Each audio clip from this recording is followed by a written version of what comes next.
Hunter Biden laptop story has never really been just about the president's son, Hunter Biden.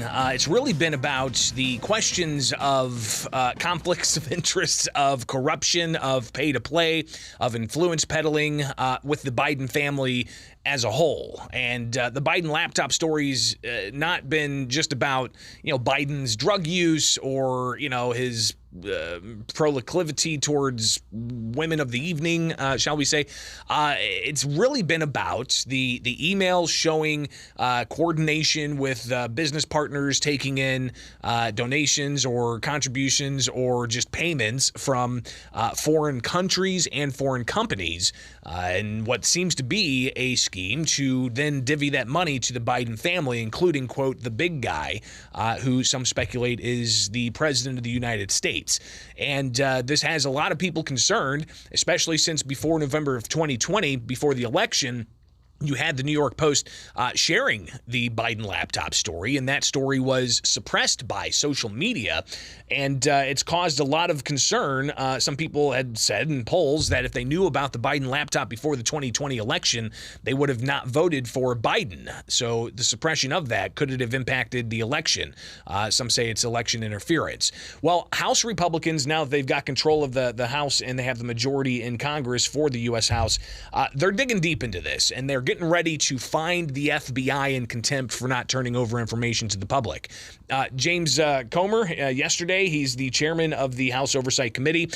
He went into a skiff with FBI lawyers and a Democrat member of the U.S. House, Jamie Raskin, and they reviewed a document about a confidential source with the FBI that has information about the Hunter Biden and payments from foreign countries and foreign companies. And here's what James Comer had to say about this and why they think that they are going to move forward as early as Thursday this week with a hearing on finding the FBI in contempt of Congress. FBI officials confirmed that the unclassified FBI-generated record has not been disproven and is currently being used in an ongoing investigation.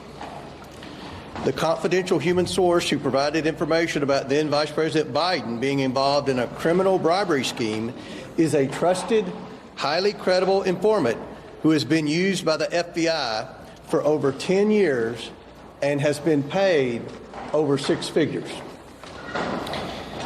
These are facts, and no amount of spin and frankly lies from the White House or congressional Democrats can change this information.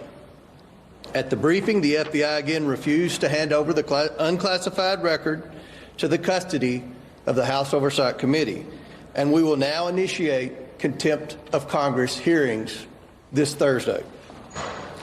Given the severity and complexity of the allegations contained within this record, Congress must investigate further. Americans have lost trust in the FBI's ability to enforce the law impartially and demand answers, transparency, and accountability. The investigation is not dead. This is only the beginning.